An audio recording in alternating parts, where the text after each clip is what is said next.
کی دعا دینے بیٹھے بس دعا دینے بیٹھے. خوشیاں اللہ تمام لوگوں کو عطا فرمائے. اور اگر اجازت ہو جائے اندر سے تو دوبارہ بھی یہ خوشیاں عطا فرمائے. اشارے کی باتیں ہیں.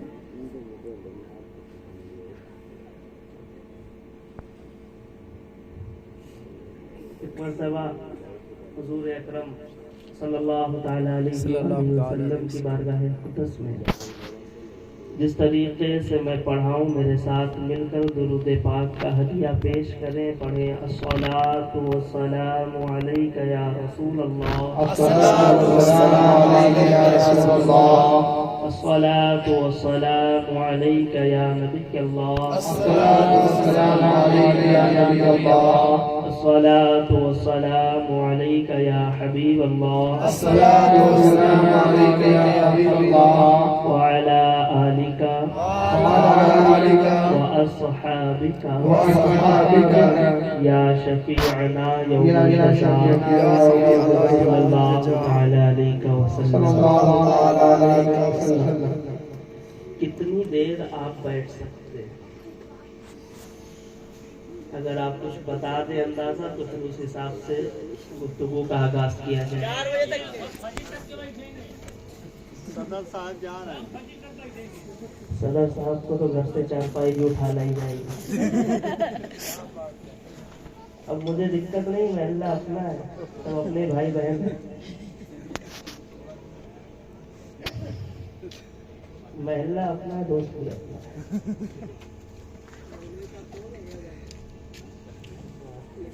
علامہ جمیل الرحمن قادری صاحب قبلہ متجد ذل النورانی غوث اعظم کی بارگاہ میں عرض کرتے ہیں, خدا کے فضل سے ہم پر ہے سایہ غوث اعظم کا.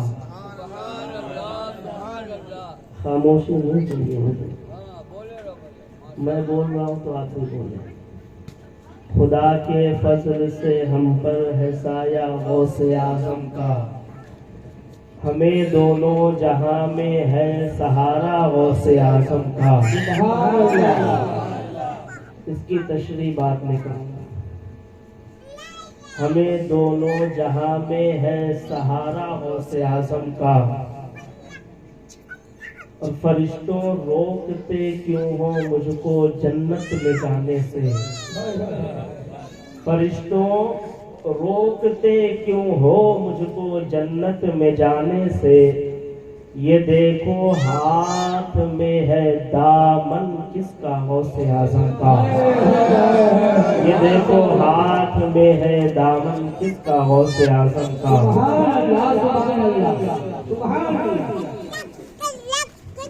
علامہ صاحب کہتے ہیں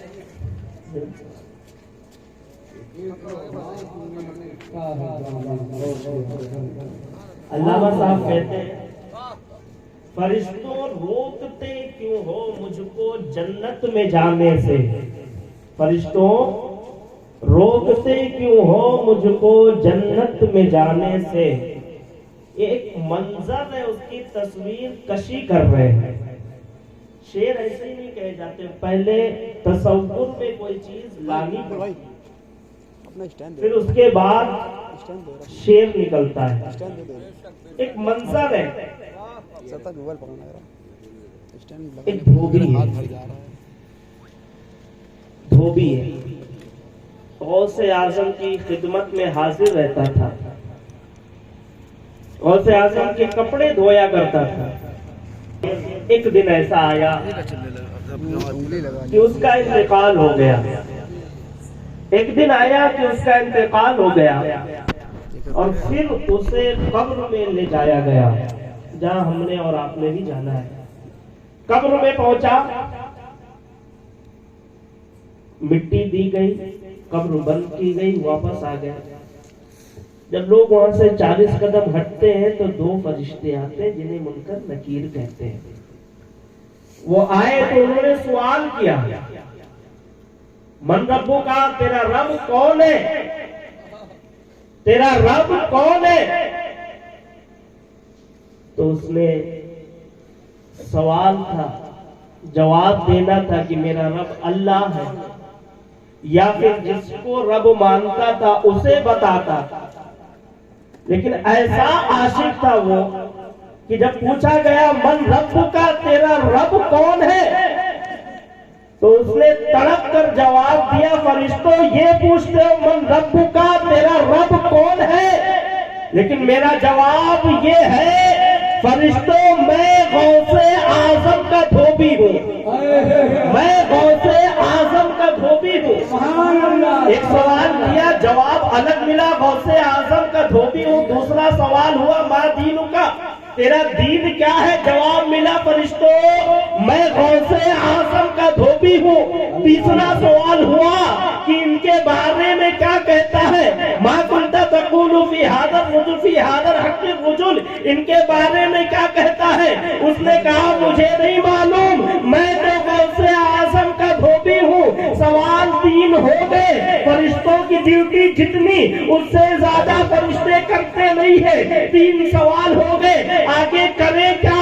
تو فرشتوں نے اللہ کی بارگاہ میں حاضری لگائی اور عرض کیا مولا اس سے ہم پوچھتے ہیں تیرا رب کون ہے، کہتا ہے میں تو غوث اعظم کا دھوبی ہوں. اس سے ہم پوچھتے ہیں تیرا دین کیا ہے، وہ کہتا ہے میں غوث اعظم کا دھوبی ہوں. اس سے پوچھتے ہیں کہ نبی کے بارے میں کیا کہتا تھا، کہتا ہے میں تو غوث اعظم کا دھوبی ہوں. مولا اس کے لیے کیا کیا جائے؟ اللہ تبارک و تعالیٰ نے فرمایا وہ میرے بندے عبد القادر کا دھوبی یعنی ان کی خدمت کرنے والا تھا. تو اس کے لیے جاؤ یہ اعلان کر دو کہ تو دنیا میں غوث اعظم کے کپڑے دھوتا تھا نا، آج اس کے صدقے تجھے جنتی لباس پہنا کر جنت میں ڈالا جائے گا.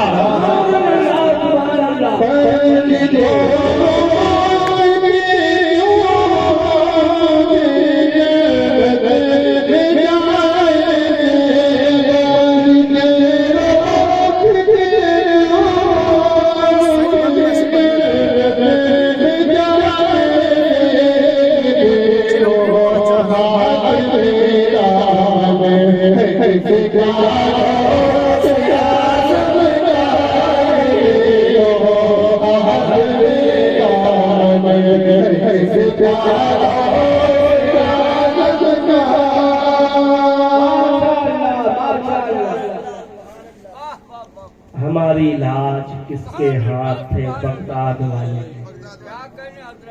ہماری لاج کس کے ہاتھ ہے بغداد والے کے، مصیبت ٹال دینا کام کس کا غوث اعظم کا، مصیبت ٹال دینا کام کس کا غوث اعظم کا. یہ غوث ہے، ایسے نہیں کہہ دیا شیخ.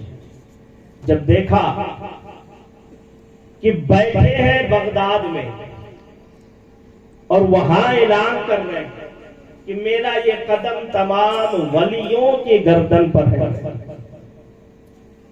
تمام نے جو ہو چکے تھے، جو ہو چکے ہیں اور جو ہوں گے، سب نے اپنی گردن جھکائی. بہت تفصیل ہے اس میں نہیں جاتا میں. سب نے گردن جھکائی لیکن ایک اللہ کے ولی تھے انہوں نے گردن نہیں جھکائی، نہیں جھکائی گردن. تو جب گردن نہیں جھکائی تو مصیبت میں پڑ گئے. ایسی مصیبت میں پڑے کہ حج کے لیے نکلے تو راستے میں ایک بلا سے ان کی ملاقات ہوئی.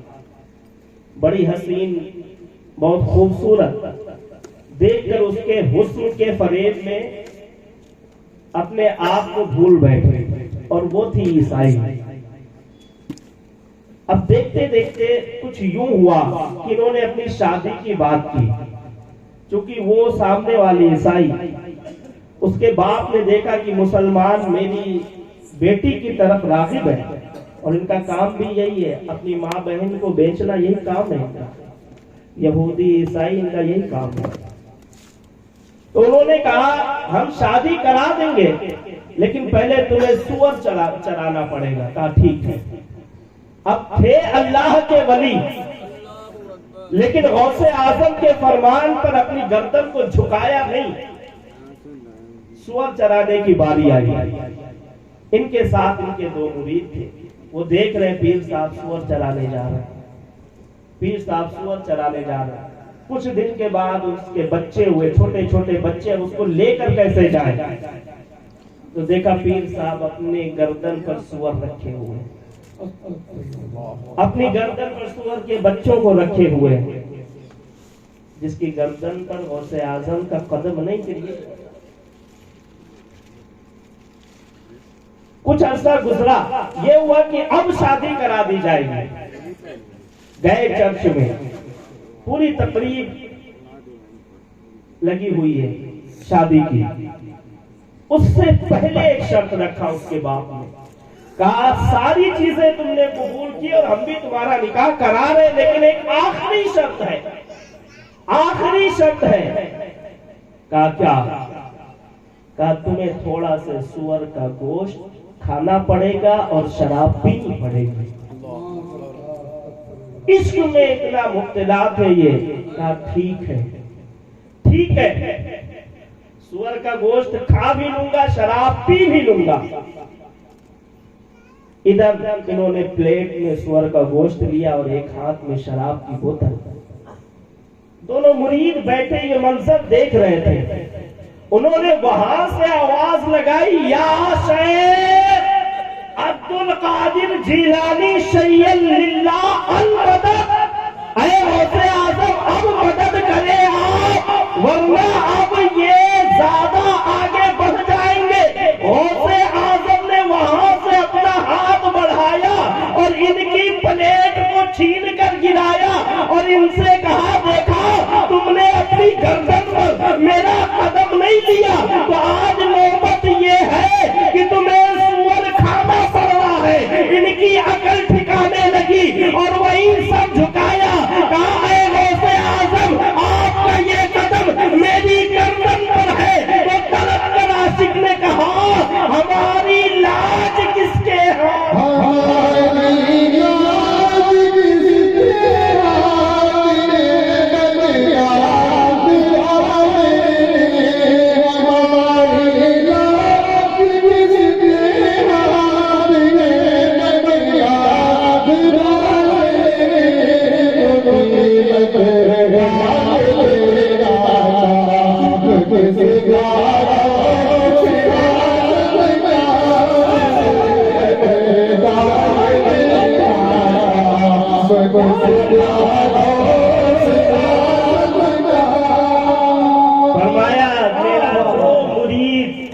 کسی مصیبت میں پڑے، میرا مرید ہو، میرا چاہنے والا ہو۔ آج ہم کہتے یا غوث المدد کہو تو مدد آتی ہے، غوث اعظم فرماتے نہیں، میرا مرید ہو، میرا چاہنے والا ہو، مصیبت میں پڑے، اگر اسے ٹھوکر لگے تو گرنے سے پہلے میں اسے سنبھال لیا کرتا ہوں، گرنے سے پہلے سنبھال لیتا ہوں۔ یا غوث المدد تم کہو نہ کہو، خالی چاہنے والے ہو جاؤ، وہ تمہیں سنبھال لیں گے۔ ہماری لاج کس کے ہاتھ ہے؟ بغداد والے کے۔ مصیبت ٹال دینا کام کس کا؟ غوث اعظم کا۔ اور اب شروع والا شعر، اس کی تشریح پھر اس کے بعد موضوع پر۔ علامہ جمیل الرحمن قادری، کیونکہ میری عادت بھی ہے کہ میں جب تک عقیدے کی بات نہ کروں مجھے خود کوئی بات ہضم نہیں۔ حالانکہ اس پر بات بھی ہوئی کہ آپ یہ بات نہ کریں تو کیا آپ کا بیان نہیں ہو سکتا؟ تو میں نے بتایا کہ یہ میرے نزدیک فرض نہیں ہے، فرض اعظم ہے۔ اور رد، حقیقت یہ ہے کہ رد کرتا ہی نہیں ہوں، کرتا ہی نہیں ہوں میں۔ جس دن کروں گا اس دن کہیں منہ دکھانے لائق نہیں چھوڑوں، سبحان اللہ، کہیں نہیں چھوڑوں گا، کیونکہ خلاف بولنے میں مزہ نہیں آتا ہے۔ مجھے ایسا نہیں ہے کہ خلاف بولنے میں مزہ آتا ہے۔ ابھی تو میں اپنے لوگوں کی اصلاح کرتا ہوں کہ تم کہیں بھٹک نہ جاؤ، دوسروں کے فریب میں کہیں تم نہ آ جاؤ۔ جس دن تمہارے خلاف بولوں گا پھر اس دن تمہارے خلاف کتابیں بھی لائی جائیں گی۔ اور اگر کسی کو کسی بات پر اعتراض ہے کسی کو کسی بات پر اعتراض ہے تو یہ بات میں واضح کر دیتا ہوں کہ اپنے ملاؤں کو لے آؤ، تم بیچ میں نہ آؤ، کیونکہ تمہاری اوقات نہیں ہے ہم سے بات کرنے کی۔ ہاں، اور تمہارے لیے تو ہمارے یہ بھائی کافی ہے، تمہاری اوقات نہیں ہے، اپنے ملاؤں کو لے آؤ، بات کر لی جائے گی، ڈرتا نہیں۔ الحمدللہ اپنے بھائیوں سے کہوں گا کہ میں قطرہ ہو کے بھی سمندر سے جنگ کرتا ہوں، میں قطرہ ہو کر بھی سمندر سے جنگ کرتا ہوں، مجھے بچانے کی ذمہ داری بھی سمندر کی ہے، مجھے بچانے کی ذمہ داری بھی تم سمندروں کی ہے، اور یہ گمان نہ کرے کوئی کہ ڈر گیا، یہ ایک اکیلا چراغ لاکھوں پہ بھاری ہے، فخر نہیں ہے، شکر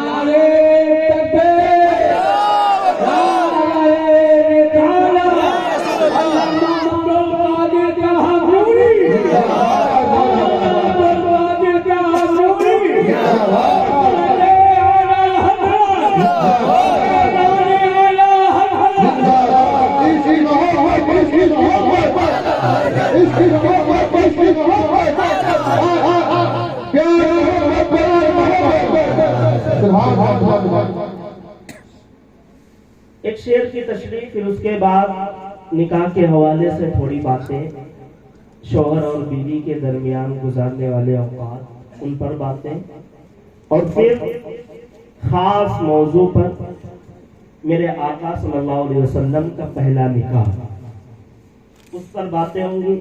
وہ اس لیے کہ خواہش میری خود کی یہ ہے کہ سلم و شمشاد، چاہے ادھر دیکھیں چاہے ادھر دیکھیں، سلم و شمشاد کے نکاح میں برکتیں آ جائیں، آقا کی برکتیں انہیں ملے۔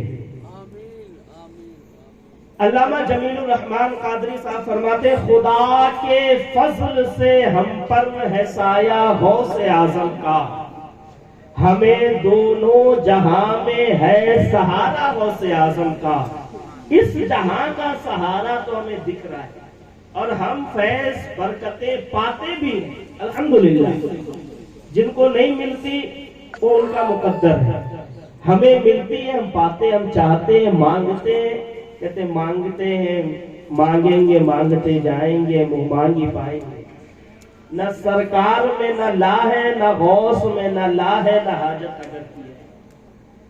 تو اس جہاں میں تو ہمیں فائدہ مل رہا ہے، ہمیں دونوں جہاں میں، تو اس جہاں میں سہارا ہمیں دکھ رہا ہے، اس جہاں کا سہارا کیا ہوگا، بس اس پر تھوڑی سی بات۔ قرآن مقدسہ میں ایک سورت ہے جس کا نام ہے سورہ احزاب، سورہ اعراف، اس کا معنی ہے، اعراف کا معنی کیا ہے؟ مفسرین کہتے ہیں کہ اس کا معنی یہ ہے کہ میدان محشر میں ایک پہاڑ ہے، اس پہاڑ کا نام اعراف ہے۔ کچھ مفسرین کہتے ہیں کہ میدان محشر میں یہ وہ جگہ ہے جو جنت اور جہنم کے بیچ کی جگہ ہے،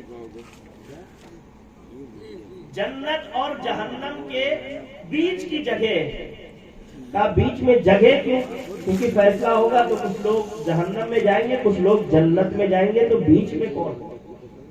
تو کہا بیچ کی جگہ اس لیے ہے کہ جو لوگ جہنم سے اپنے گناہ کی سزا کاٹ کر آئیں گے، جیسے ہم مسجد میں جاتے پاک تو ہوتے ہیں لیکن اس کے باوجود ہم وضو کرتے ہیں، مسجد میں جانے کے لیے وضو کرتے، طہارت حاصل کرتے، تو یہاں ہم ظاہری طہارت حاصل کرتے ہیں، وہاں ہمیں اس جگہ پر بٹھا کر باطنی طہارت دی جائے گی، اور پھر اس کے بعد جنت جیسے مقام میں بھیجا جائے گا۔ اس لیے وہ جگہ، کچھ مفسرین کہتے ہیں وہ لوگ جو ماں باپ کے حکم کے بغیر اللہ کی راہ میں جہاد کرنے کے لیے اپنے گھر سے روانہ ہوتے ہیں وہاں شہید ہو جاتے ہیں، انہیں نہ جہنم میں ڈالا جائے گا نہ جنت میں ڈالا جائے گا، بلکہ اس جگہ پر رکھا جائے گا۔ اب اس پر اگر بات کی جائے تو بڑی لمبی بات جائے گی، لیکن اتنا سمجھ لیں، ماں باپ کے حکم کے بغیر اگر آپ اللہ کی راہ میں جہاد کریں، شہید ہو جائے، تب بھی جنت نہیں ملتی۔ جو مفسرین کہتے ہیں کہ میدان محشر میں ایک پہاڑ ہوگا، تو آپ اندازہ لگائیے وہاں پہاڑ کا کام کیا ہے، پہاڑ کا کام کیا ہے میدان محشر میں۔ اور پھر ہم نے بارہا سنا کہ سورج سر سے 1.25 نیزے کی دوری پر ہوگا، پھر وہاں پہاڑ بھی ہے، تو ایسا نہیں ہے۔ ایک تو کچھ روایتیں یہ ملتی ہیں کہ سب کے قد ایک برابر ہوں گے، لیکن میں آپ کو سمجھانے کے لیے بتاؤں کہ جو جتنے قد کا ہے اس سے اتنے دوری پر 1.25 نیزے کی دوری پر سورج ہوگا۔ یہ اللہ تبارک و تعالیٰ کا کمال ہے۔ وہاں پہاڑ ہوگا۔ پہاڑ کیوں ہوگا؟ تو مفسرین کہتے ہیں میدان محشر میں پہاڑ اس لیے ہوگا کہ وہاں اللہ تبارک و تعالیٰ اپنے محبوب کی آل کو آواز دے گا، فرمائے گا اے میرے محبوب کی آل اس پہاڑ کی طرف آؤ، اور جتنے سید ہیں سادات ہیں سب پہاڑ کی طرف پہنچیں گے، فرمائے گا اس پہاڑ پہ چڑھ جاؤ۔ کیوں؟ کیونکہ محشر روایتیں ہیں کہ حساب و کتاب کی جگہ، لیکن اصل جگہ کیا ہے اسے کہتے ہیں فقط اتنا سبب ہے انعقاد بزم محشر کا کہ دکھائے وہاں دکھائی جانے والی ہے شان محبوبی۔ اللہ اپنے محبوب کی شان دکھائے گا۔ باپ کی شان دکھانے کے لیے بیٹوں کی بھی شان دکھانی پڑتی ہے کہ بیٹا ایسا ہے تو باپ کیسا ہوگا۔ آل کو آواز دے گا پہاڑ پہ چڑھ جاؤ۔ جب آل پہاڑ پہ چلے گی پوچھے گی اللہ اب کیا کرے؟ مولا فرمائے گا اے میرے نبی کی مقدس آل میدان محشر میں نظر ڈالو، پورے میدان میں نظر ڈالو اور دیکھو جتنے تمہارے چاہنے والے تمہارے نام لیوا ہیں انہیں اپنے قریب بلا لو، سبحان اللہ، انہیں اپنے قریب بلا لو۔ سبحان اللہ۔ اب پورے میدان محشر میں خالی ہم سنی تو ہوں گے نہیں، وہاں بڑے بھی ہوں گے، نجدی بھی ہوں گے، اہل حدیث، اہل خبیث، رافضی، خارجی، باطنی، نالائکی، جس کو آپ کی زبان میں کہیں گے ڈاکٹر ذاکر نائک، اور ہم علماء کی زبان میں کہتے ہیں ڈاکٹر ذاکر نالائک، یا پھر یوں کہتے ہیں ڈاکٹر جوکر نالائک۔ اس کے بھی ماننے والے ہوں گے، نالائکی وہاں موجود ہوں گے۔ جب تمام چاہنے والے آ جائیں گے اب اللہ فیصلہ کرے گا، دیکھیں دھیان سے سنیں، اللہ فیصلہ کرے گا اے میرے نبی کی آل آج جاؤ اس پہاڑ سے نیچے اترو اور اپنے اپنے چاہنے والوں کو اپنے دامن میں جگہ دو، میں اپنے محبوب کے صدقے تمہیں جنت کا مژدہ سناتا ہوں، تم جنت میں جاؤ، ساتھ اپنے چاہنے والوں کو بھی لے کر جاؤ، ساتھ اپنے چاہنے والوں کو بھی لے کر جاؤ۔ اب ہم سنی وہاں گنگناتے ہوئے جا رہے ہیں، کسی کو بلائیں گے سرکار سیدنا امام حسین میری طرف آؤ، کسی کو امام حسن میری طرف آؤ، کسی کو امام زین العابدین، کسی کو امام باقر، اسی طریقے سے کسی کو خواجہ غریب نواز، جتنے جس کے جو چاہنے والے ہیں ان کو بلایا جائے گا۔ تو وہاں تو پیران پیر، روشن ضمیر جو فرماتے آ رہا انا الحسنی والحسینی، میں حسنی بھی ہوں حسینی بھی سید ہوں، دونوں سید ہوں، دونوں طرف سے سید ہوں، وہ بھی موجود ہوں۔ جب انہیں حکم ہو جائے گا اپنے چاہنے والوں کو بلاؤ تو یہ بلائیں گے. سرکار سیدنا غوث اعظم بھی موجود ہوں گے, وہ بھی بلائیں گے. تو کیا غوث اعظم جو کہیں نظر تو الی بلاد اللہ جماعت, ان کی نظر ہماری اس مجلس پر نہیں پڑے گی؟ پڑے گی. غوث اعظم فرمائیں گے یہ ہم سنیوں کا عقیدہ ہے اور عقیدت پہ فتوے نہیں لگتے. عقیدہ ہے کل بروز محشر غوث اعظم کہیں گے مولا سب چاہنے والے آ گئے, بکر منڈی میں یہ جو میرے چاہنے والے میرے نام کی مجلس سجا کر بیٹھتے تھے, پھر ٹھنڈ کا موسم تک بھی بیٹھے, مولا انہیں بھی میرے ساتھ بھیج دے. اللہ فیصلہ فرمائے گا اے غوث جسے چاہو ساتھ لے جاؤ.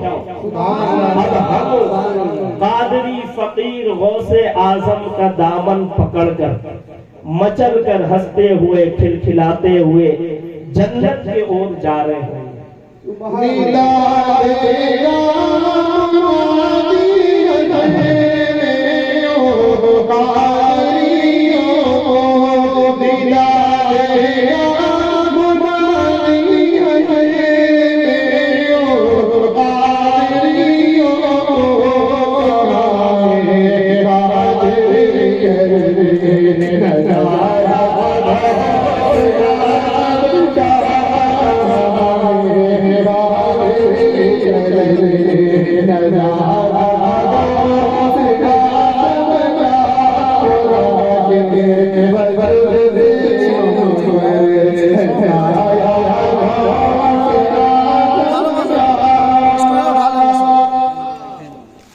اب ہم ہنستے ہوئے کھیلتے ہوئے کھلکھلاتے ہوئے اپنی محبت پر فخر کرتے ہوئے غوث اعظم کے دامن سے لپٹ کر جنت کی طرف جا رہے ہوں گے تو خالی ہم سنی تو ہوں گے نہیں, اور ہر عقیدے والوں کا یہ عقیدہ ہے, یہ چاہت ہے, یہ تمنا ہے کہ ہمیں جنت میں جانا ہے. کل بروز محشر سب چاہیں گے کہ ہم جنت میں جائیں. پھر کسی بھی دھرم کے ماننے والے ہو, مشرک دیکھیں گے ہم جنت میں جا رہے ہیں, کفار دیکھیں گے ہم جنت میں جا رہے ہیں, وہابی دیکھیں گے ہم جنت میں جا رہے ہیں, نجدی غیر مقلد اہل حدیث رافضی خارجی نصرانی سب دیکھیں گے ہم جنت میں جا رہے ہیں. تو سب کو جنت میں جانے کی تمنا بھی ہے. تو یہ ہم سے کہیں گے اے سنیوں اے قادریوں ذرا اپنے غور سے ہماری سفارش کر دو تاکہ ہم بھی جنت میں جائیں. تمہارے پیچھے سب ہم سے گڑ گڑا رہے ہوں گے, اے قادریوں ذرا اپنے دامن میں جگہ دے دو, ہمیں بھی جنت میں ساتھ لے کر جاؤ, ہم بھی جنت میں جانا چاہتے ہیں. سب گڑ گڑا رہے ہوں گے اور وہاں ان وہابوں کا تو بڑا گندا ماحول ہوگا. یہ خالی گڑ گڑا نہیں رہے ہوں گے, ہمارے دامن کو پکڑ کر کہہ رہے ہوں گے اے غوث اعظم کے دیوانوں کاش ہم بھی مان لیتے. میں نہیں کہتا, واللہ نہیں کہتا, قرآن کہتا ہے ربما یود الذین کفروا لو کانوا مسلمین. یہ کفار کہیں گے کاش ہم بھی مسلمان ہو گئے ہوتے تو آج ہمیں بھی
کے فضل سے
تو بتا بھی دیتا ہوں. رات تو اپنی ہے, پبلک اپنی ہے یا نہیں ہے نا؟ کوئی ایسا تو نہیں جسے بالم کھیرا کی ضرورت ہو, نہیں ہے نا؟ آزما سب کا درست ہے. دکھاؤں گا داغ چہرے کے, میں آئینہ ہوں دکھاؤں گا داغ چہرے کے, سامنے سے ہٹ جائے. مریدی لا تخف کہہ کر تسلی دی غلاموں کو,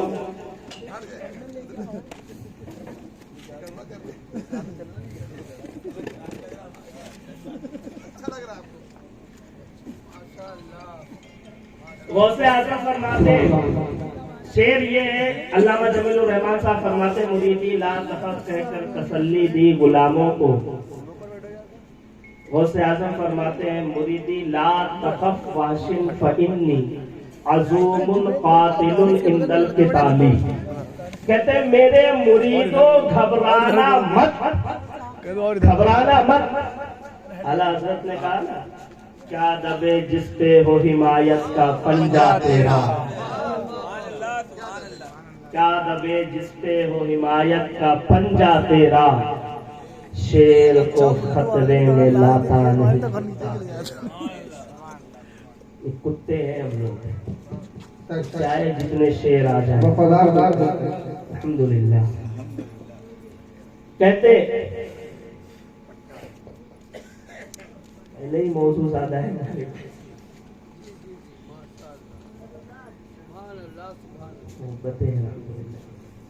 درود پاک پڑھے رب صلی وسلم دائما ابدا علی حبیبک خیر الخلق کلہم. مریدی لا تخف کہہ کر تسلی دی غلاموں کو. کیا تسلی دی معلوم؟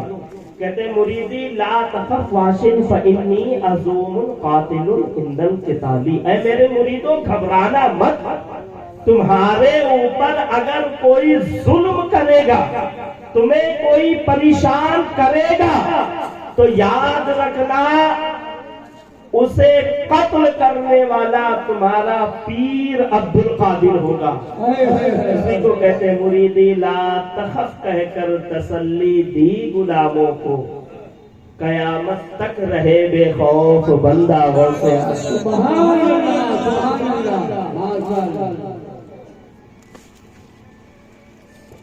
فرشتوں روکتے کیوں ہو مجھ کو جنت میں جانے سے.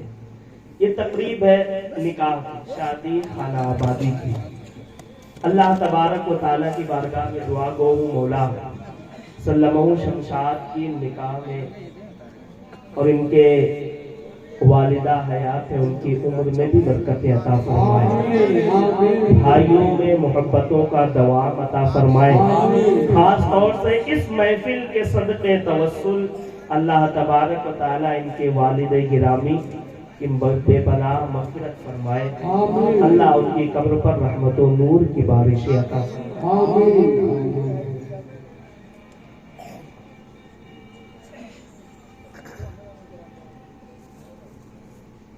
دیکھیں آج کل نکاح کے حوالے سے ہمارا ذہن جو ہے وہ کافی منتشر رہتا ہے. آج ایسے حالات ہیں کہ لوگ خاص طور سے ہمارے نوجوان جو بھائی ہیں وہ ایک عمر ہو جانے کے بعد بھی کہتے ہیں کہ ابھی نکاح نہیں کرنا ہے، حالانکہ یہ نہیں پتا ہے کہ نکاح کی برکتیں کتنی ہیں، بہت برکتیں نکاح کی۔ یہ جو نکاح کر رہے ہیں سلم و شمشاد، انہیں کی برکتیں ملیں گی، اور جتنے کر چکے ہیں ان کو پتا ہے یا نہیں پتا ہے لیکن انہیں برکتیں ملی ہیں۔ ایک چھوٹی سی حدیث مبارکہ میرے آقا کی میں آپ کو سناؤں۔ میرے آقا فرماتے ہیں، دیکھیں شادی شدہ اور غیر شادی شدہ میں فرق کتنا ہے۔ شادی کرنے کے بعد آدمی کا رتبہ کتنا بلند ہو جاتا ہے شریعت کی نظر میں، دین اسلام کی نظر میں۔ عام آدمی، غیر شادی شدہ آدمی اگر غسل کرے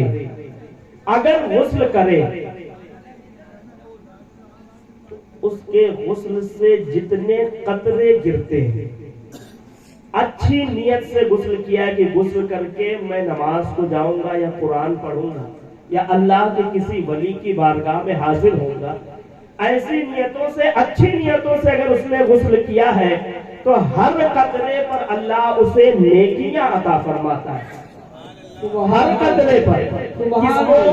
عام آدمی جس نے شادی نہیں کی ہے، لیکن اگر کوئی شادی شدہ آدمی غسل کرتا ہے اپنی بیوی کے ساتھ وقت گزارنے کے بعد، جب اس پر غسل فرض ہو جاتا ہے اور وہ جاتا ہے غسل کرنے کے لیے، تو پھر یہ نہیں ملتا اسے کہ ہر قطرے پر نیکی ملے، نہیں، بلکہ شادی شدہ ہونے کی فضیلت یہ ہے، شادی شدہ ہونے کی عظمت یہ ہے اور نکاح کی برکت یہ ہے کہ آپ نے وقت گزارا بیوی کے ساتھ، یہ غسل تمہاری چاہت سے فرض ہوا، یہ غسل تمہاری نفسی خواہشات سے فرض ہوا، لیکن اس کے باوجود اگر آپ غسل کرنے جاتے ہیں تو اللہ آپ کے ہر غسل کے قطرے کے بعد، قطرے کے بدلے اللہ فرشتوں کو پیدا فرماتا ہے، فرشتوں کو پیدا فرماتا ہے، اور صرف پیدا فرما کے چھوڑ نہیں دیتا،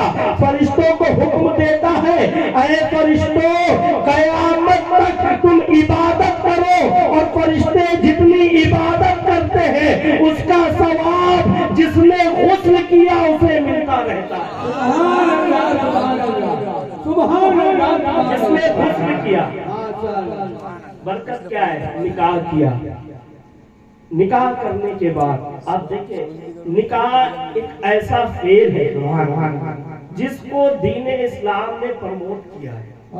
آپ دوسرے مذاہب اٹھا کر دیکھیں تو اس میں جو ان مذاہب کے لوگ ہیں جن کو گرجا گھر سنبھالنا یا چرچ سنبھالنا ہے، ان کے لیے نکاح ہی نہیں ہے، نکاح نہیں ہے، لیکن اسلام کا یہ قانون ہے کہ ہر شخص کو نکاح کرنا ہے، اور پھر اس کی برکتیں انسان دیکھتا بھی نہیں ہے۔ کبھی لڑکی نے لڑکے کو نہیں دیکھا، لڑکے نے لڑکی کو نہیں دیکھا اور نکاح ہو گیا۔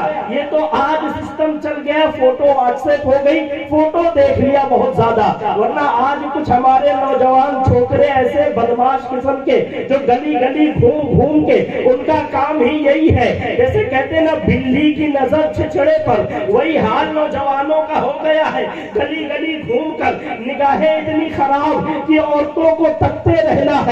یہ شریفوں کی نشانی نہیں ہے، یہ بدماش گنڈے موالیوں کی، اور اصل میں سیریلوں کے ذریعے یہ ہمیں دیا گیا ہے۔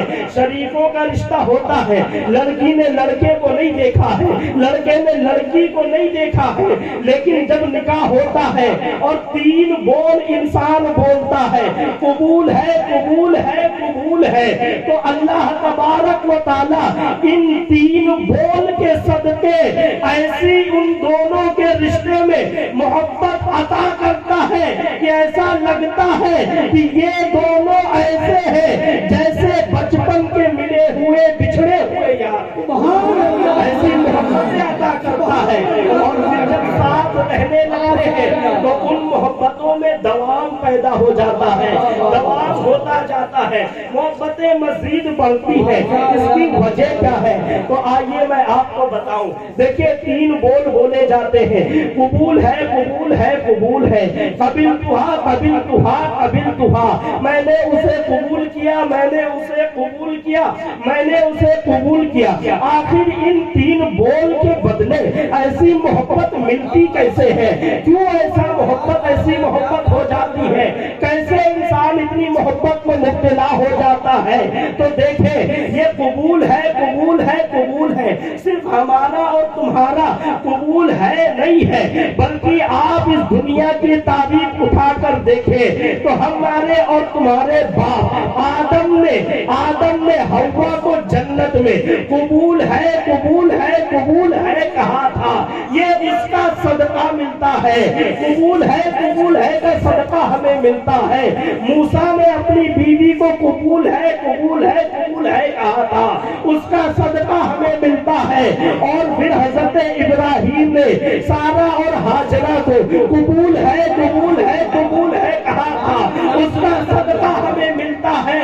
اور پھر محمد رسول اللہ نے اپنی بیوی، اپنی زوجہ، ہم تمام کی ماں ام المومنین حضرت سیدہ طیبہ طاہرہ خدیجۃ الکبریٰ کو 25 سال کی عمر میں قبول ہے، قبول ہے، قبول ہے کہا تھا، اس کا صدقہ ملتا ہے۔ گویا ہم قبول ہے، قبول ہے، قبول ہے کہتے ہیں تو اللہ ان تمام انبیاء کی سنتوں پر عمل کرنے کا ہمیں صدقہ سبحان اللہ، سبحان اللہ۔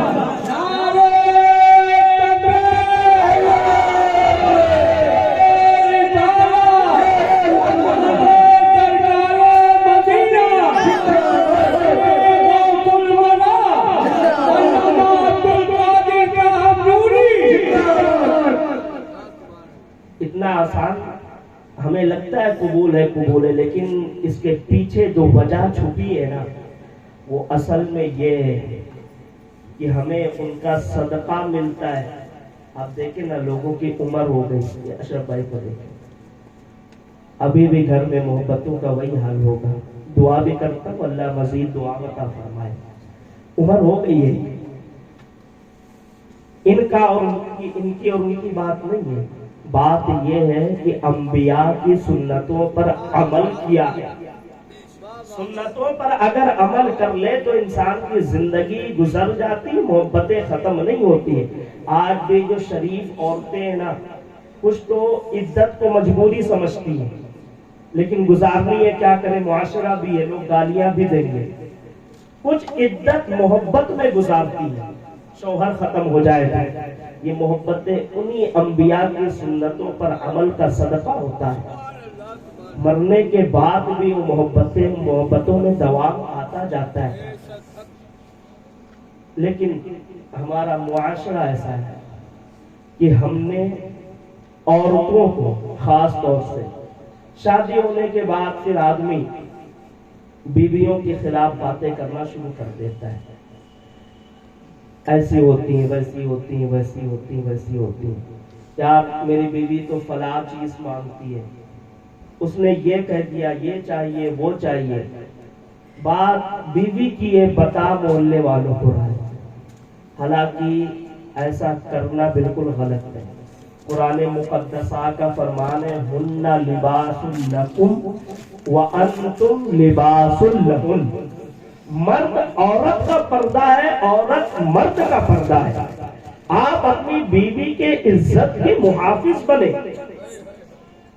باہر جا کر آپ کہیں گے یہ خواہشیں کرتی ہے، یار پریشان ہو جاتا ہوں، گھر نہیں جاتا، یہ باتیں ہوتی ہیں، نہیں ہوئی تو کیا ہوا، تجربہ تھوڑا موڑا ہے، ہوتی ہیں یہ باتیں، بہت سارے لوگ آتے ہیں، یہی کی بات نہیں، بہت ساری باتیں۔ دیکھیں اصل چیز کیا ہے، اگر بیوی نے کوئی مطالبے کر دیے آپ سے تو اسے پورا کرنا آپ کی ذمہ داری ہے، پہلی چیز۔ دوسری چیز، میں اپنی بہنوں کو بھی کہوں گا مطالبے کریں، آپ کا حق ہے، لیکن اپنے شوہر کی پاکٹ منی دیکھ کر مطالبہ کریں کہ آپ کو وہ چیز بآسانی فراہم کر سکتا ہے یا نہیں۔ لیکن اگر بیوی نے مطالبہ کر دیا اور آپ پورا نہیں کرتے تو پھر آپ گنہگار بھی، اور پورا جو کرتا ہے کتنی عظیم دولتیں اسے ملتی ہیں۔ ایک کپل ہے، آج سے چلے جائے تقریباً 3 سے 4,000 سال پیچھے، 4,000 سال پیچھے ایک کپل ہے، وہ ایک جنگل میں رات میں سفر کر رہا ہے، میاں بیوی رات میں سفر کر رہے ہیں، اور جو عورت ہے، غور سے سنیے، عورت جو ہے اس کے شکم میں بچہ بھی ہے۔ ایسے حالت میں آج سے 4,000 سال پہلے تو کوئی ایسی سواری کا انتظام تھا نہیں، پیدل سفر کر رہے ہیں، اور وہ جو وقت ہے، موسم جو ہے سرد کا موسم، کڑاکے کی سرد ہو رہی ہے۔ ایسے سرد کے موسم میں جنگل میں ایک کپل سفر کر رہے ہیں، کڑاکے کی سردی ہے۔ آج تو پھر پولوشن زیادہ ہے، سردی کم ہے، لیکن اس وقت اتنا پولوشن نہیں تھا، اتنی ٹیکنالوجی تھی نہیں۔ تو یہاں پہ ایک جملہ کہہ دو، یہ میرے نبی کا معجزہ بھی ہے کہ میرے نبی کی قوم سب سے آگے ہے ٹیکنالوجی میں، پیچھے بھی امتیں گزری ہیں، لیکن یہ میرے نبی کا معجزہ ہے۔ اتنی ٹیکنالوجی نہیں تھی، پولوشن نہیں تھا اتنا زیادہ، تو سرد زیادہ ہوتی تھی۔ ایسے سرد کے موسم میں وہ کپل سفر کر رہے جنگل میں، اچانک بیوی نے ایک مطالبہ کر دیا، ایک مطالبہ کیا کہ سرد بہت لگ رہی، مجھے آگ سے اپنے ہاتھ سینکنے، آگ کا انتظام کریں۔ اب آپ کو پتا ہے، جو لوگ کبھی پکنک وغیرہ پر ادھر گئے ہوں گے تو جنگلوں میں جلدی سرد کے موسم میں تو سوکھی لکڑی نہیں ملے گی۔ دوسری چیز، آج آگ مہیا ہے، اس وقت آگ بھی نہیں ملتی تھی جلدی۔ آگ کے لیے بھی لوگوں نے، آپ NCERT پڑھے تو آپ کو پتا چلے گا آگ بنی کیسے۔ NCERT میں یہ پورا ایک چیپٹر ہے، اس پر نہیں جاتا، لیکن آگ نہیں ملتی تھی۔ ساری چیزیں ایسی ہیں جو کر پانا مشکل ہے، اور بیوی نے مطالبہ کر دیا کہ آگ چاہیے مجھے ہاتھ سینکنے۔ آپ کو پتا ہے وہ جو شخص ہے وہ نکلا بیوی کے مطالبے کو پورا کرنے کے لیے۔ اب آگ ڈھونڈنے کے لیے جا رہا ہے جنگل میں، چلتے نظر پڑی ایک درخت ہے، اس میں شعلے نظر آ رہے ہیں۔ درخت ہے جو آگ جیسا نظر آ رہا ہے، اس کے قریب جاتے ہیں وہ درخت پھر دور ہو جاتا ہے، قریب پہنچتے درخت پھر دور ہو جاتا ہے، پھر جب اس کے قریب پہنچتے حتیٰ کہ درخت کے پاس پہنچ گئے کہ اب اس سے میں آگ لے لوں گا، جب قریب پہنچے تو درخت سے آواز آئی، انی انا اللہ، میں تیرا رب ہوں۔ یعنی درخت رب نہیں ہے، درخت پر رب نے تجلی ڈالی ہے۔ اس شخص نے دیکھا درخت سے آواز آ رہی، انی اللہ، میں تیرا رب ہوں۔ کہا کیسے؟ کہا ہاں یہ میری تجلی ہے۔ کہا آپ کی تجلی ہے؟ کہا ہاں میری تجلی ہے۔ کہا بتاؤ پھر بات کیا ہے؟ کہا اے میرے پیارے کلیم، اے کلیم اللہ، اے موسیٰ، آؤ آج میں تمہیں نبوت جیسے عہدے سے سرفراز کروں، نبوت جیسے عہدے سے سرفراز کروں۔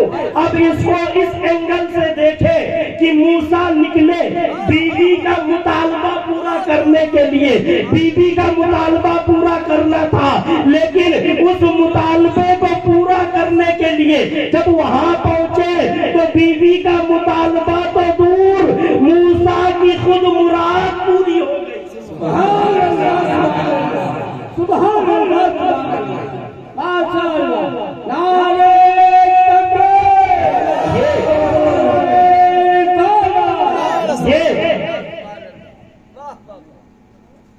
فائدہ دیکھتے ہیں، بیوی کا انسان مطالبہ پورا کرے تو نبوت جیسے عہدے بھی مل جاتے ہیں۔ میں نہیں کہتا کہ ہمیں تمہیں، کیونکہ نبوت تو ختم بھی ہو چکی ہے، ہمیں تمہیں نبوت تو نہیں ملے گی، کہیں نہ کہیں تو کچھ تو ملے گا، کیونکہ بیوی یہ کوئی عام چیز نہیں ہے، عام چیز نہیں ہے، یہ صرف جنسی خواہشات پوری کرنے کی چیز نہیں ہے۔ میرے آقا نے فرمایا اگر کسی انسان کو نیک بیوی مل جائے، 3 شرط رکھیں، تو فرماتے ہیں اس انسان کی جنت دنیا ہو جاتی ہے۔ 3 شرطیں میرے آقا نے فرمایا، ایک تو ایسا ہو، بیوی ایسی ہو کہ جب شوہر دیکھے تو بیوی اسے خوش کر دے۔ اگر ایسی بیوی ہے تو انسان کے لیے، مرد کے لیے دنیا جنت ہے۔ دوسری، وہ بیوی فرما بردار ہو، فرما بردار ہو شوہر کی، تو پھر وہ بیوی انسان کے لیے جنت ہے۔ اور تیسری، شوہر گھر سے غائب ہو، کہیں باہر جائے تو شوہر کے بستر کی حفاظت کرے۔ ایسی بیوی اگر ملتی ہے تو پھر انسان دنیا میں اپنی جنت حاصل کر لیتا ہے۔ آج حالات یہی نظر آتے ہیں کہ بیویوں کے لیے ذہن میں ایسی روش ہمارے پیدا ہوگی، ایسی باتیں پیدا ہیں کہ ہم پھر انہیں اپنے پیر کی جوتیاں سمجھتے ہیں۔ دیکھیں، مشرکانہ روش ہے یہ کہ بیویوں کو اپنے پیر کی جوتی سمجھے، اور ملحدانہ روش یہ بھی ہے کہ بیویوں کو اپنے سر کا تاج سمجھا جائے۔ اگر سر کا تاج سمجھے تو ملحد ہو جائیں گے، پیر کی جوتی سمجھے تو مشرک ہو جائیں گے، اور ہم نہ مشرک ہے نہ ملحد ہے، ہم تو مومن ہیں، اور مومن کا تعلق دل سے ہوتا ہے، اور دل اگر کسی مومن کے پاس ہے تو ایسے مومن لفظ کا مطلب رحم دل ہوتا ہے، اور مومن رحم دل ہے تو پھر اس کی بیوی کے لیے جگہ اس کے دل میں ہے، نہ سر پر نہ پیر پر کہیں۔ لیکن بیوی ہو بھی ویسے، انسان اگر بیوی کے لیے تھوڑی سی تکلیف برداشت کرتا ہے اس کے کتنے فائدے ہیں، اس کے بھی بہت فائدے ہیں۔ آپ دیکھیں میرے آقا کریم صلی اللہ علیہ وسلم ایک جنگ سے واپس تشریف لا رہے ہیں، جنگ سے آ رہے ہیں، راستے میں ایک جگہ پڑاؤ ڈالا گیا،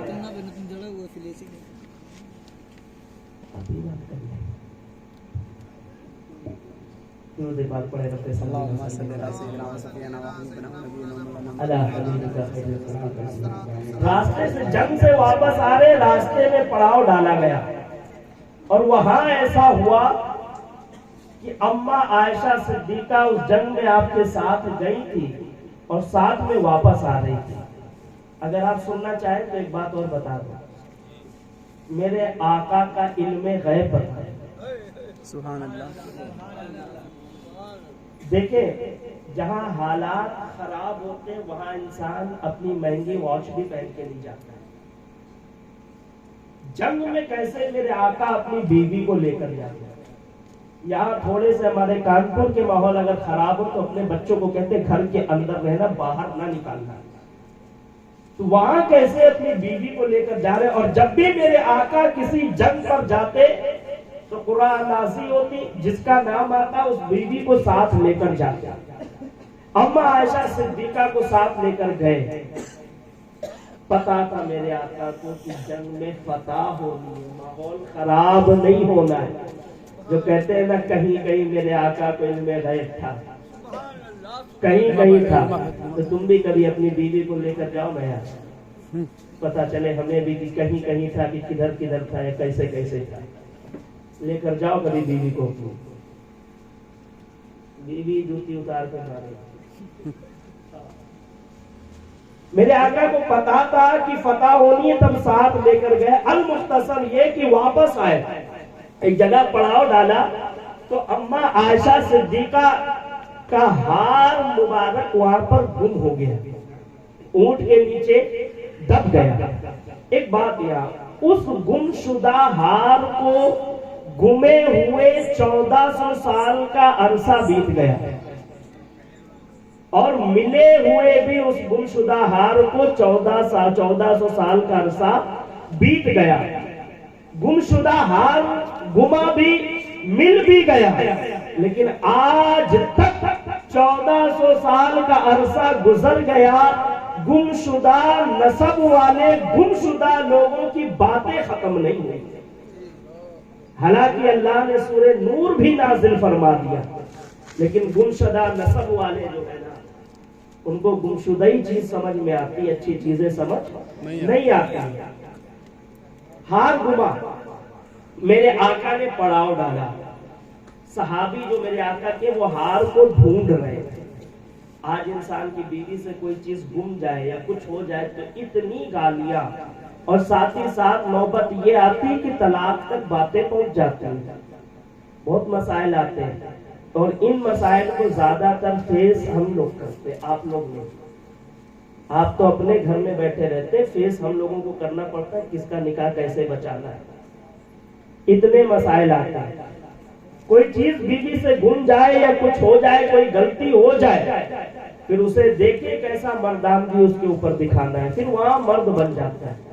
حالانکہ وہاں اصل مرد نہیں ہوتا، میرے آقا کی زوجہ ہے، ہار گما ہے، میرے آقا خاموش ہے، صحابی ہار ڈھونڈ رہے، تمام مل کر ڈھونڈ رہے۔ اتنا وقت لگ گیا، اتنا وقت لگ گیا ہار کو ڈھونڈنے میں، اس لشکر میں جتنا پانی تھا سب ختم ہو گیا، سارا پانی ختم ہو گیا، لوگ پیاسے ہو گئے، کسی کو استنجے کی حاجت ہے، کسی پر غسل فرض ہے، کسی کو غسل کرنا ہے، کسی کو وضو کرنا ہے، کسی کو استنجا کرنا ہے، پانی ختم ہو گیا، لوگ پریشان ہو رہے کہ پانی بھی نہیں ہے اور ہار بھی اب تک نہیں ملا ہے، اور میرے آقا خندہ پیشانی کے ساتھ بیٹھے ہوئے ہیں۔ ایسی حالت دیکھی حضرت ابو بکر صدیق نے تو اپنی بیوی اپنی بیٹی اما عائشہ صدیقہ کو کچوکے مار کر ان کے پیٹ میں کہتے، عائشہ یہ تمہاری وجہ سے ہوا ہے، اگر تم اپنا ہار نہ گماتی، تمہارا ہار نہ گم ہوتا تو یہ قافلہ یہاں پڑاؤ نہ کرتا، پھر یہ قافلہ پڑاؤ وہاں کرتا جہاں پانی موجود ہوتا تاکہ انہیں کوئی دقتیں نہ ہوتی۔ دیکھو تمہاری وجہ سے میرے آقا بھی پریشان ہے، میرے آقا بھی انتظار کر رہے ہیں، تمہاری وجہ سے میرے آقا کے تمام شاگرد، تمام صحابی پریشان ہو رہے ہیں، پانی ختم ہو گیا ہے۔ جب حضرت ابو بکر صدیق نے اپنی بیٹی کو کچوکے مارے نا تو اس وقت میرے آقا کا کردار دیکھے، اتنی دقتیں ہو رہی ہے بیوی کی ایک چھوٹی سی لفظ کی وجہ سے، لیکن میرے آقا کا کردار دیکھے، کہتے ابو بکر عائشہ کو کچھ نہ کہنا، عائشہ کو کچھ نہ کہنا۔ حضرت ابو بکر نے دیکھا آقا منع فرما رہے، حضرت ابو بکر مان گئے، لوگ پھر لگ گئے ہار ڈھونڈنے میں۔ اب لوگ پریشان ہیں، ہار ڈھونڈا جا رہا ہے، کسی کے پاس پانی موجود نہیں ہے، وضو کرنا ہے، غسل کرنا ہے، استنجا کرنا ہے، پانی نہیں ہے، ادھر لوگ پریشان ہیں عائشہ کے ہار ڈھونڈنے میں اماں کے، اور ادھر حضور کے اوپر، حضور کے سامنے حضرت جبریل نازل ہوتے ہیں اور کہتے اے رسول اعظم، اللہ فرماتا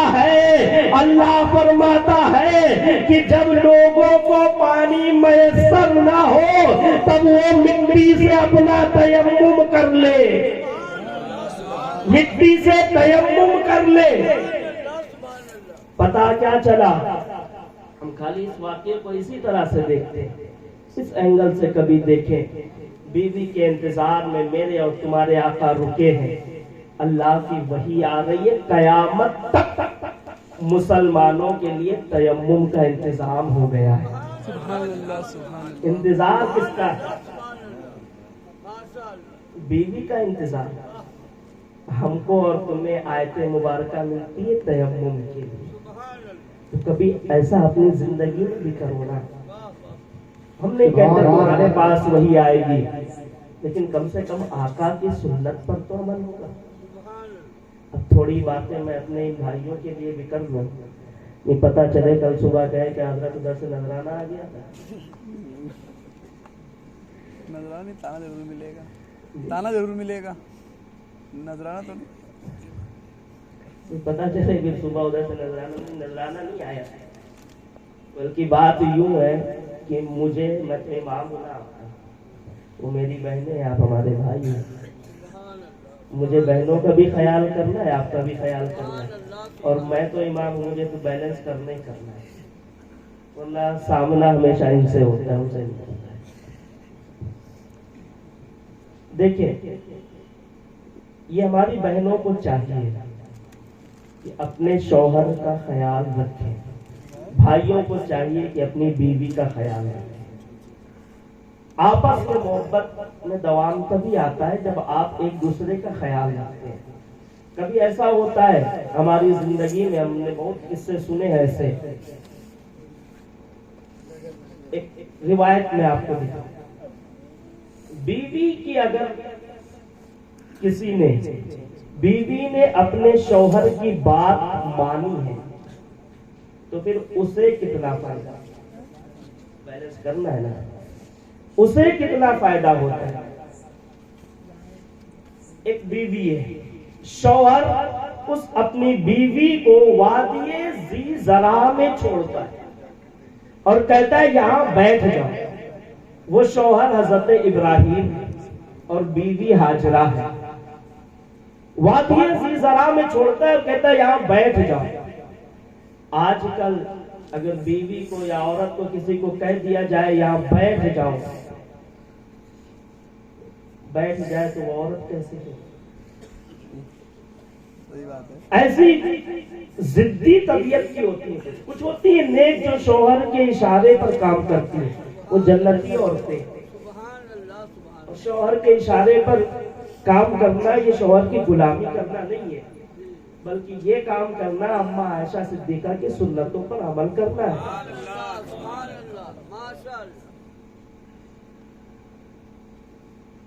طبیعت کچھ کی ایسی ہوتی ہے ضدی طبیعت. وہ ٹرین کا پنکھا کبھی آپ نے دیکھا ہے، بٹن چالو کر دیا جائے لیکن اس کے بعد اگر اسے حرکت نہ دی جائے تو وہ چلتا نہیں ہے، ضدی قسم کا ہوتا ہے.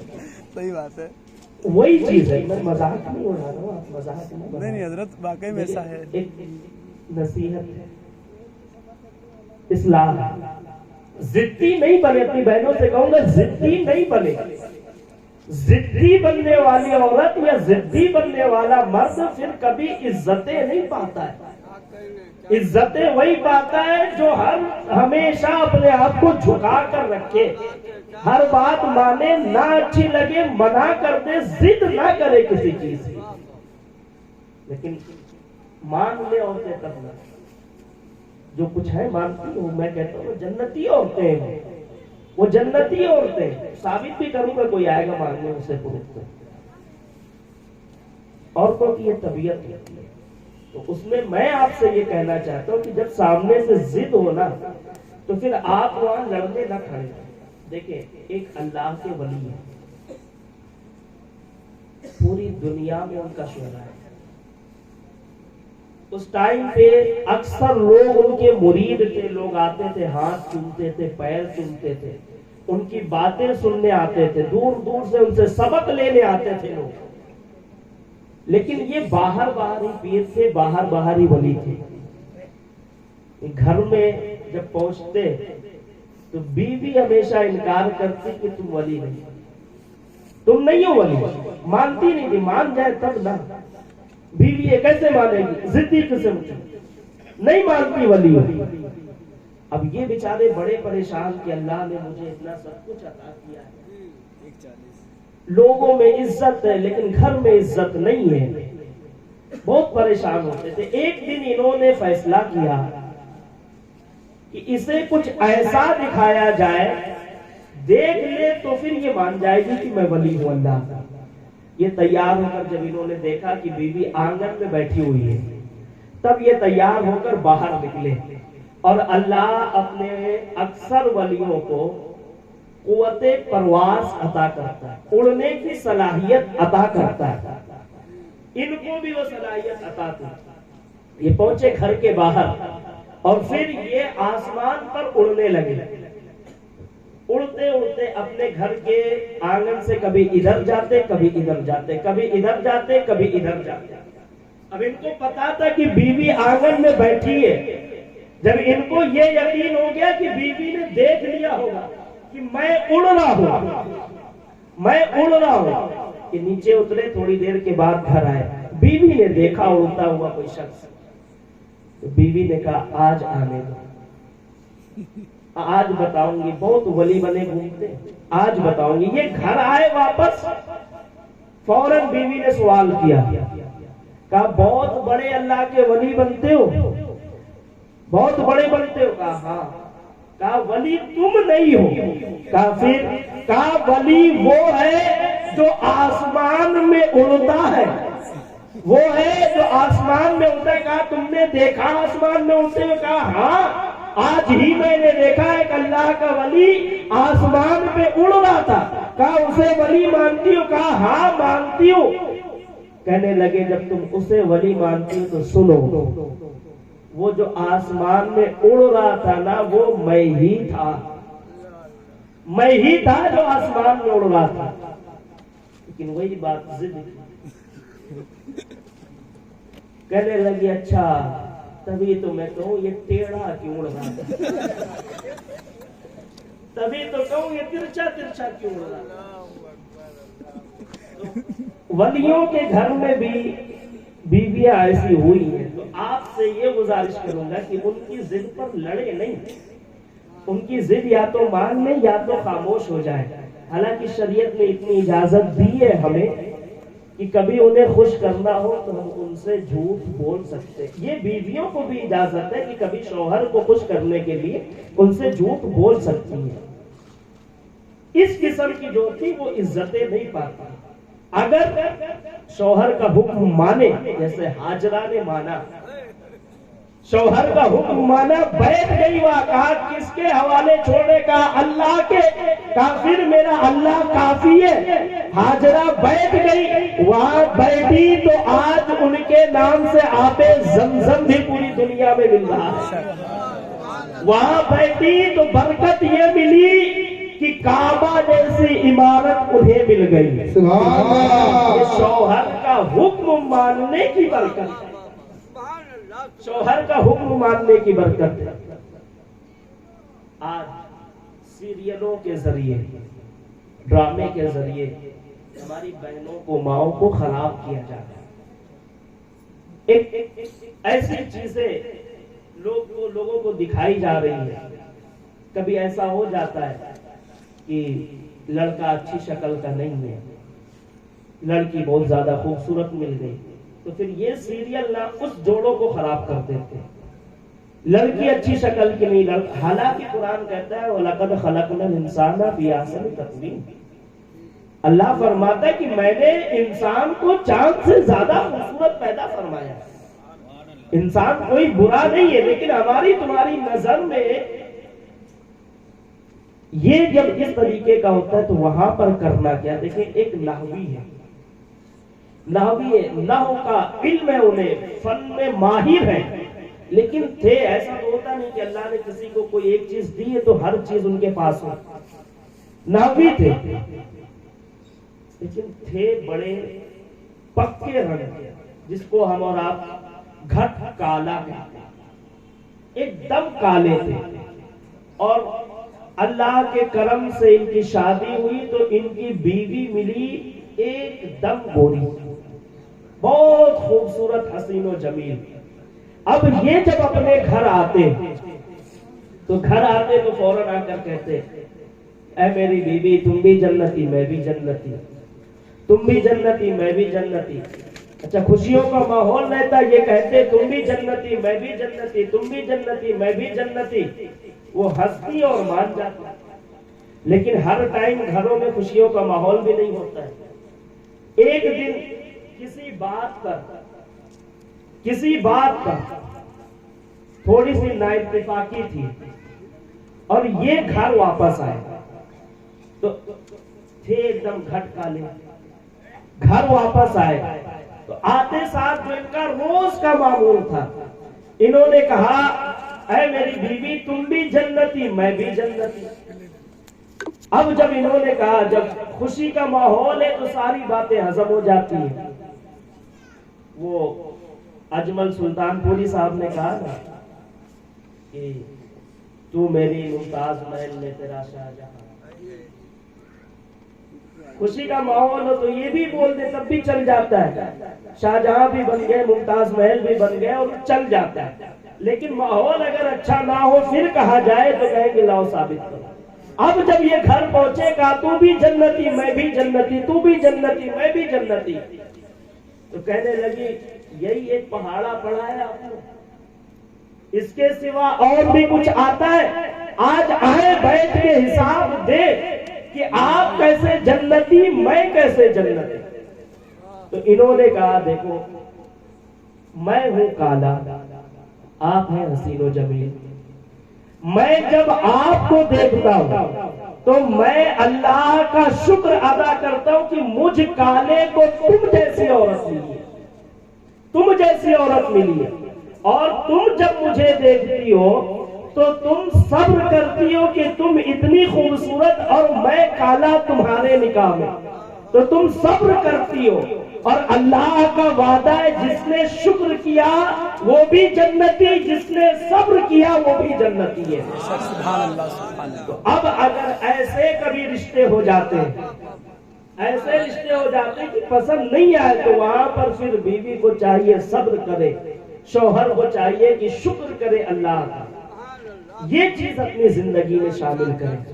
اگر ایسا ہے آپ کی زندگی میں تو پھر یہ زندگی گزرے گی اسی طرح جس طرح انسان چاہتا ہے.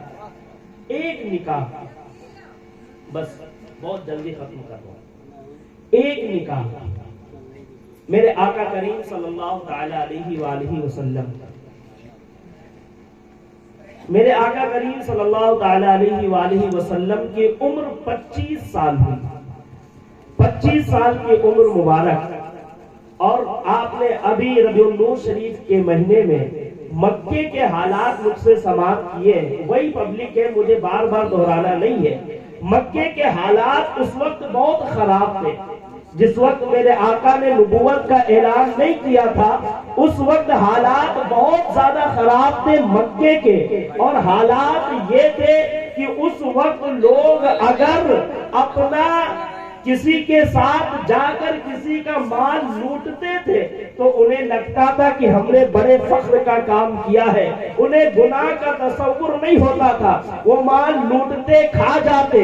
اور اسی مکے کے اندر ایک خاتون ایسی تھی جسے ملکہ تجار کہا جاتا ہے, اور اس خاتون کا نام ہے حضرت خدیجہ الکبریٰ. پورے مکے میں سب سے زیادہ امیر خاتون کوئی تھی تو وہ حضرت خدیجہ الکبریٰ تھی. یہ اپنا مال تجارت کے لیے مکے سے باہر بھیجتی تھی, لیکن ہوتا یہ تھا کہ ان کا مال لٹ جایا کرتا تھا, لوگ لوٹ لیتے, ان کا مال کھا لیتے.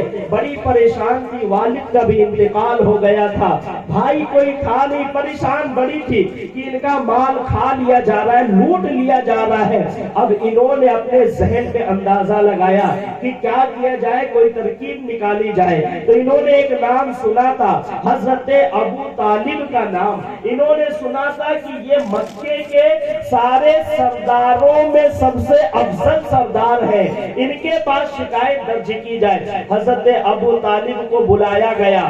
بلانے کے بعد ملکہ تجار حضرت خدیجہ الکبریٰ نے کہا اے ابو طالب, میں نے سنا ہے آپ جن کے اوپر ظلم ہوتا ہے مظلوموں کی مدد کرتے ہیں. میرے اوپر ظلم ہو رہا ہے, میرا مال لوٹ لیا جا رہا ہے, آپ میری مدد کریں. کہنے لگے حضرت ابو طالب طالب کہ ٹھیک ہے میں تمہاری مدد کروں گا. کہا کیسے؟ کہا مدد اس طریقے سے ہوگی، مدد اس طریقے سے ہوگی کہ جو لوگ تمہارا مال لوٹتے ہیں میں انہیں تمہارے مال میں، تمہارے بزنس میں پارٹنر بنا دوں گا، پارٹنر بناؤں گا تمہارے بزنس میں. اب حضرت خدیجہ الکبریٰ نے سنا، کہا پارٹنر بنائیں گے تو چھوڑیں گے؟ کہا ہاں چھوڑیں گے. کہا ٹھیک ہے. حضرت ابو طالب آتے ہیں، جتنے ڈاکو تھے سب کو بلایا. کہا میں کہتا ہوں کہ تم کسی کے ساتھ پارٹنرشپ کرو گے؟ تو کہنے لگے ہاں. ہے کون؟ کہا خدیجہ ہے. کہنے لگے خدیجہ کے ساتھ؟ وہ تو ملکہ تجار ہے، اس کے ساتھ ہم کیسے پارٹنرشپ کریں گے؟ تو لوگوں نے کہا، حضرت ابو طالب نے فرمایا دیکھو خدیجہ کے ساتھ پارٹنرشپ اس طریقے سے کرو کہ ایک تم لگاؤ 10 وہ لگائے، جو منافع ملے آدھا آدھا لے لینا. اس طریقے سے یہ بات ہو گئی. اب آگے کی گفتگو سنیں.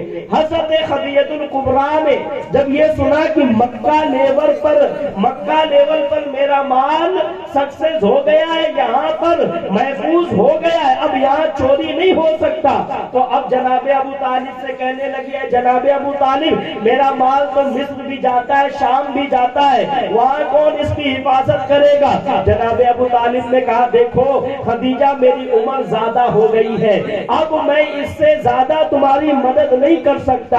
اب حضرت فاطمہ حضرت خدیجہ الکبریٰ کہتی ہیں اے جناب ابو طالب میں نے سنا ہے آپ کا ایک بھتیجا ہے، ایک بھتیجا ہے جو امین ہے، صادق الوعد الامین ہے، اس کے پاس مکے کے گنڈے بھی اپنا مال رکھتے ہیں، وہ سچا ہے، بڑا شریف ہے، اس سے کہو نا کہ میرا مال لے کر جائے ملک شام. جب اتنا کہا تو جناب ابو طالب نے جواب دیا اے خدیجہ وہ میرا بھتیجا محمد وہ مزدوری کرنا پسند نہیں کرتا ہے، مزدوری کرنا پسند نہیں کرتا. دیکھیں میرے آقا کا کردار ہے، میرے آقا مزدوری کو پسند نہیں کرتے، گویا اپنی امت کو یہ سبق دیتے ہیں کہ اے میرے امتیوں کسی کے غلام بن کر زندگی نہ گزارنا، خود کفیل بن کر، خود بزنس مین بن کر اپنی زندگی گزارنا، غلامی نہیں کرنا. میرے آقا نے مزدوری نہیں کی کبھی. آئے واپس کہنے لگے کہ غلامی نہیں کرتا، مزدوری نہیں کرتا. کہنے لگے وہ تو ایسے ہیں جو غریبوں پر مظلوموں پر رحم کرتے ہیں نا، انہیں آپ جا کر سمجھائے. آئے جناب ابو طالب بڑی عزت سے بھتیجے میں تجھ سے کچھ کہنا چاہتا ہوں. فرمائے چچا. اے محمد خدیجہ ملکہ تجار ہے، وہ چاہتی ہے کہ آپ اس کا مال لے کر ملک شام جائیں. میرے آقا نے فرمایا چچا آپ کو تو پتا ہے نا کہ میں غلامی نہیں کرتا ہوں. جناب ابی طالب نے سمجھایا کہ یہ غلامی کی بات نہیں ہے، اس کا مال لوگ لوٹ لیتے، آپ اس کی مدد کے لیے جائیں. جب اتنا سنا تو وہ آقا دو عالم کہنے لگے ٹھیک ہے. جناب ابی طالب نے فرمایا کہ کل صبح جا کر آپ ان سے ملاقات کر لیں. اب ادھر میرے آقا صبح اپنے گھر سے نکلتے، 25 سال کی کڑیل جوانی، 25 سال کی عمر ہے. ذرا یہاں سے اٹھیں، یہاں سے اٹھیں، مکے کے اس دور میں تصور کے عالم میں چلے تو آپ کو واقعہ کا مزہ آئے گا. یہاں سے اٹھے، لیکن تخیل سے ہٹے، تصور میں چلے تو آپ دیکھیں میرے آقا کی 25 سال کی کڑیل جوانی ہے، اور پھر میرے آقا نکلے صبح صبح مکہ کی زمین پر اور پہنچے خدیجہ الکبریٰ کی حویلی میں. اور وہاں جب پہنچے ہیں تو خدیجہ الکبریٰ کی جو حویلی تھی، ان کا جو گھر تھا وہ نارتھ اور ساؤتھ کے فیس میں بنا ہوا تھا، یعنی اگر سورج نکلتا بھی تھا تو ان کے دروازے سے روشنی نہیں آتی تھی، ڈوبتا بھی تھا جب پشچم میں تو ان کے دروازے سے روشنی نہیں آتی تھی۔ ایسی جگہ پر ایسے سمت میں گھر تھا کہ سورج کی روشنی ان کے دروازے سے نہیں آتی ہے۔ اب اماں خدیجہ الکبریٰ فرماتی ہے کہ جس وقت محمد میرے گھر میں تشریف لائے اور میں اس وقت کسی کام میں مشغول ایک روم کے دروازے کے پیچھے روم کے دروازے کو کھول کر وہاں بیٹھی تھی، ایک کام میں مشغول، میری پیٹھ دروازے کی طرف تھی اور چہرہ اندر کی طرف تھا، لیکن میں نے اس ٹائم پہ دیکھا کہ اچانک میری آنکھوں کے سامنے روشنی آ گئی، اتنی روشنی کہ اجالا ہی اجالا ہو گیا۔ اماں خدیجہ الکبریٰ کہتی ہے جیسے ہی میں نے روشنی دیکھا تو مجھے خیال آیا کہ میرا گھر تو ایسی سمت میں ہے کہ اگر سورج نکلے تو بھی روشنی نہ آئے، ڈوبے تو بھی روشنی نہ آئے، تو آج یہ کون سا سورج نکلا ہے؟ کہتی ہے میں نے اتنا دیکھا اور دیکھنے کے بعد فوراً مڑی تو میں نے اپنے دروازے پر دیکھا کہ کوئی آسمان کا سورج زمین پر نہیں آیا ہے بلکہ آفتاب ہدایت تشریف لایا، آفتاب رسالت تشریف لایا ہے۔ اماں خدیجہ الکبریٰ کہتی ہے میں نے دیکھا روشنی آئی، میں پلٹی اور پلٹ کر میں نے جیسے ہی محمد کا چہرہ دیکھا، محمد کا چہرہ دیکھا، میں چہرے کے انوار میں گم ہو گئی، مجھے اپنی خبر نہیں رہی، میں ان کے چہرے کے حسن میں گم ہو گئی، جسے اعلیٰ حضرت کہتے ہیں وہ کمال حسن حضور ہے کہ جہاں نقص گما نہیں، یہی پھول کھار سے دور ہے، یہی شمع ہے کہ دھواں نہیں، یہی شمع ہے کہ دھواں نہیں۔ وہ ایسے خوبصورت دیکھی میں تو ان کے چہرے کے انوار میں گم ہو گئی، اور پھر جب تھوڑی دیر کے بعد میرے پاؤں اپنی جگہ سے ہلے تو میں نے ان سے کہا بتائیں آپ کون ہیں؟ تو انہوں نے کہا میں محمد ہوں، ابی طالب کا بھتیجا ہوں، آپ نے مجھے بلایا تھا۔ اماں خدیجہ الکبریٰ کہتی ہے وہ جب بات کر رہا تھا تو اس وقت اس کے لب کو دیکھ کر میں اس کے لبوں کے حسن میں گم ہو گئی، جسے اعلیٰ حضرت نے کہا پتلی پتلی گلے قدس کی پتیاں، ان لبوں کی نزاکت پہ لاکھوں سلام، وہ ایسے لب تھے اس کے حسن میں گم ہو گئی۔ جب میں نے سنا کہ یہ ابو طالب کا بھتیجا ہے تو میں حیرت میں پڑ گئی کہ مکے میں ایسا بھی کوئی حسین تھا کہ خدیجہ کو پتا نہیں تھا، مکے میں ایسا کوئی حرمت والا عظمت والا تھا مجھے پتا نہیں تھا۔ کہتی ہے اور لوگ آتے تو میں شرائط طے کرتی تھی کہ ان شرطوں پر میں اپنا مال تمہیں دوں گی، لیکن جب وہ آئے تو میں ساری شرطیں بھول گئی اور میں نے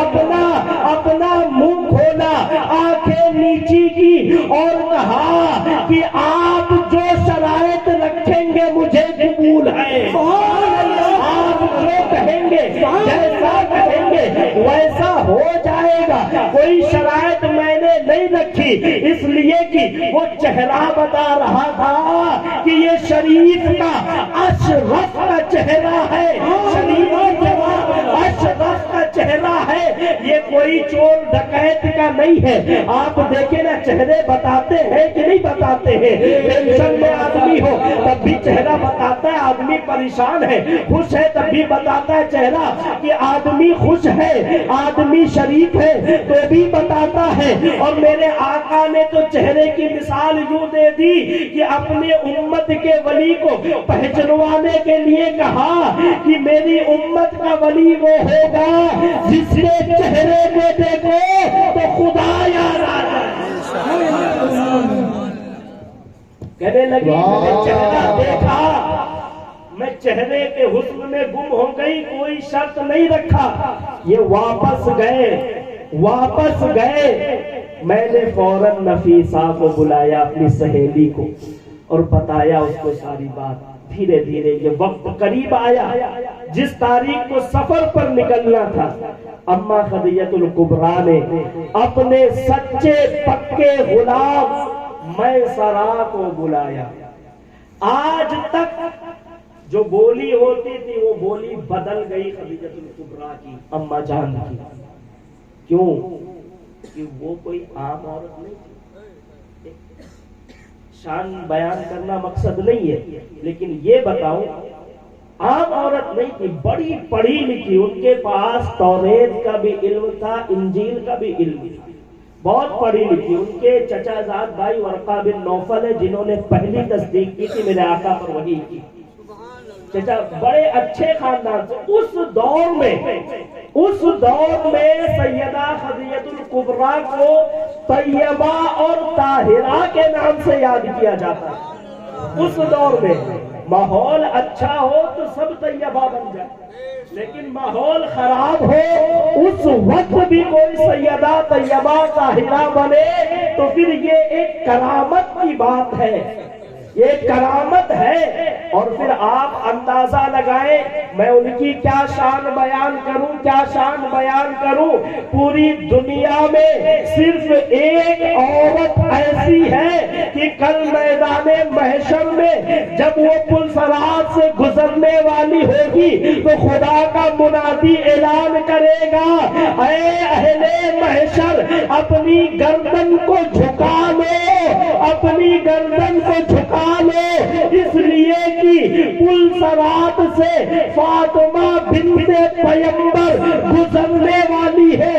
اعلان ہوگا، پورے اہل محشر گردن جھکائیں گے۔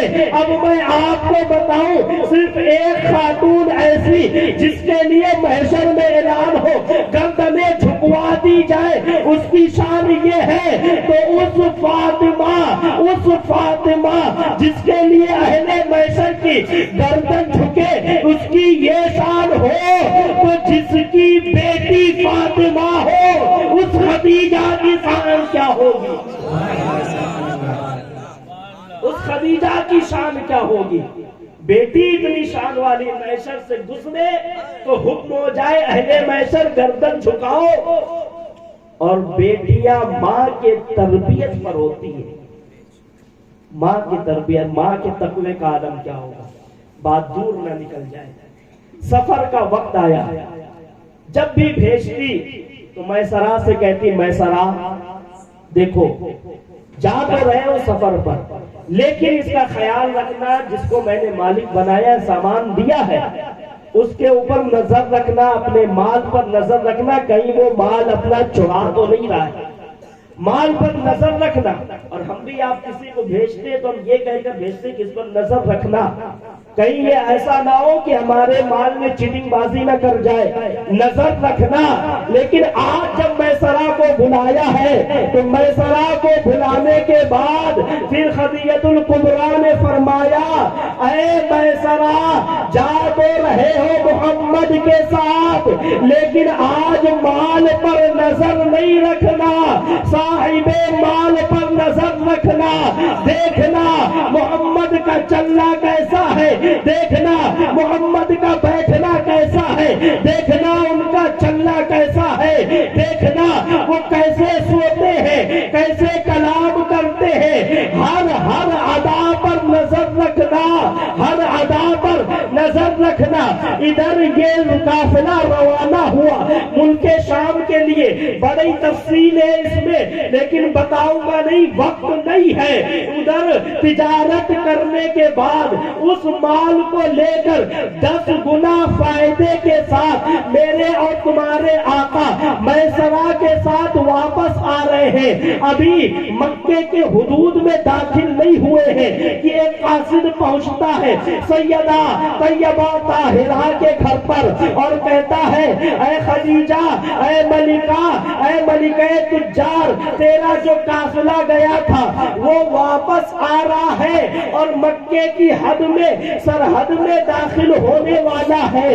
ادھر انہوں نے سنا، اپنی سہیلی خدیجہ کو بلایا اور اپنے محل کے ٹیرس پر، جسے ہم اور آپ چھت کہتے ہیں، چھت پر چڑھ گئی اور وہاں جا کر قافلہ جدھر سے آنے والا تھا ادھر اپنی نظریں گڑا کر رکھتی ہے۔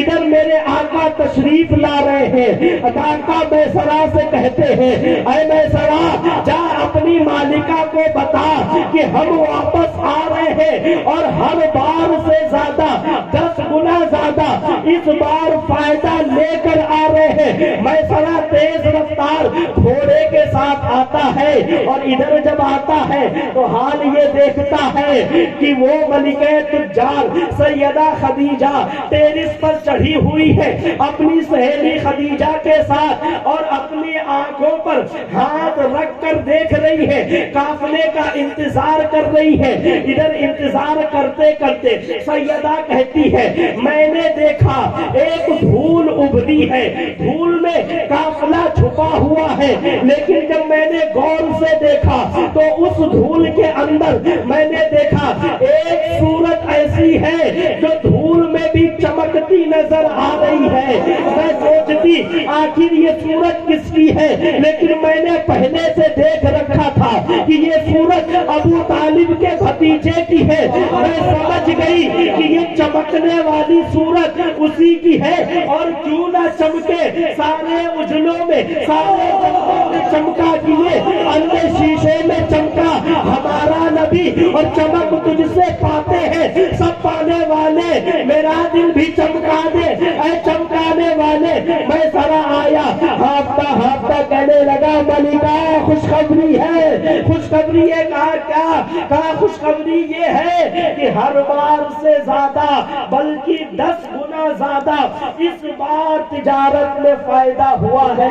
سیدہ خدیجہ الکبریٰ نے دیکھا، کہنے لگی میسرہ کیا تو بھول گیا جو میں نے شرط رکھی تھی، جو میں نے تجھ سے کہا تھا؟ کہا کیا؟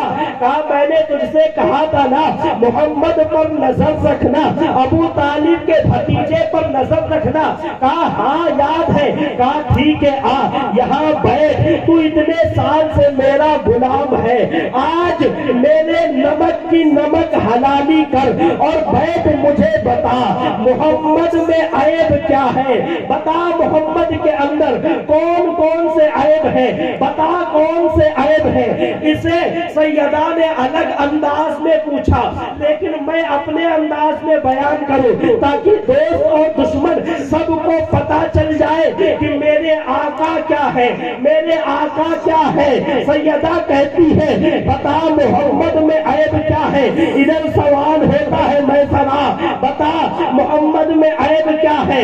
میسرہ کہتا ہے اے مالکہ، وہ جو محمد ہے نا وہ چلتا ہے تو سارے لوگوں میں سب سے اونچا نظر آتا ہے۔ کہا بتا عیب کیا ہے۔ کہا وہ کبھی جھوٹ نہیں بولتا ہے۔ کہا بتا عیب کیا ہے۔ کہا وہ غریبوں پر رحم کرتا ہے۔ کہا عیب کیا ہے۔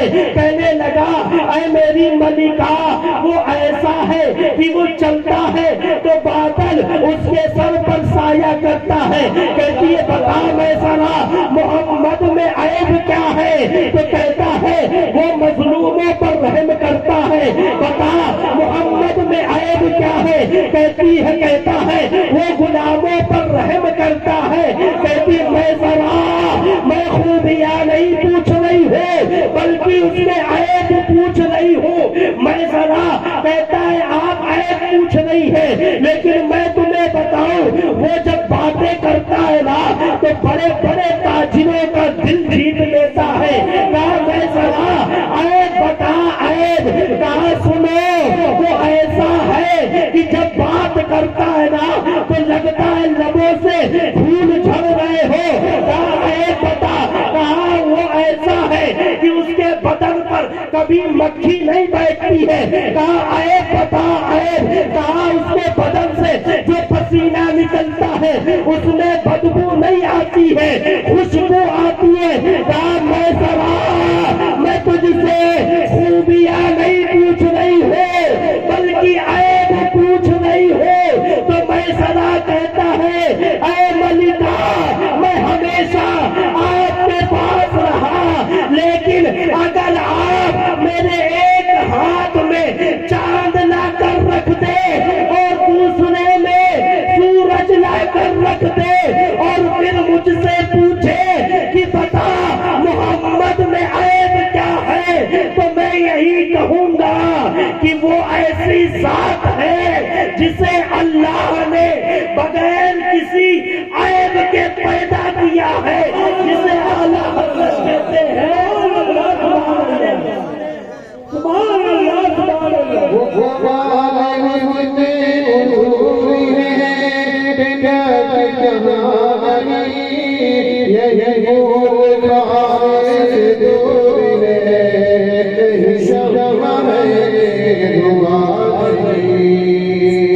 میں سرا سے کہا عیب بتا,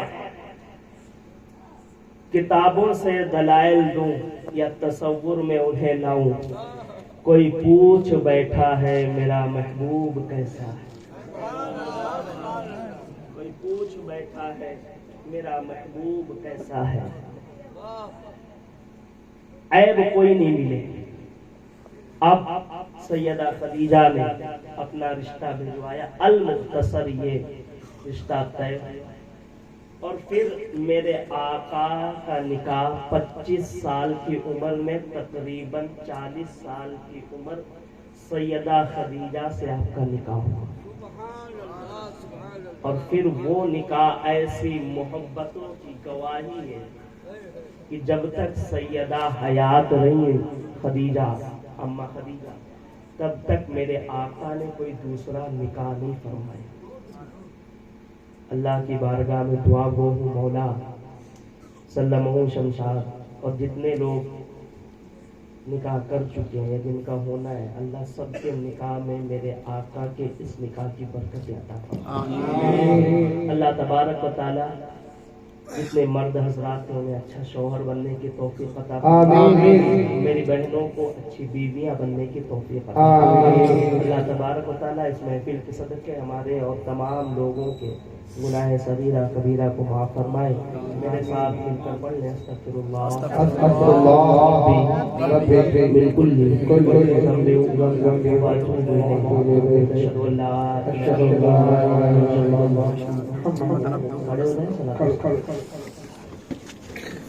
مصطفیٰ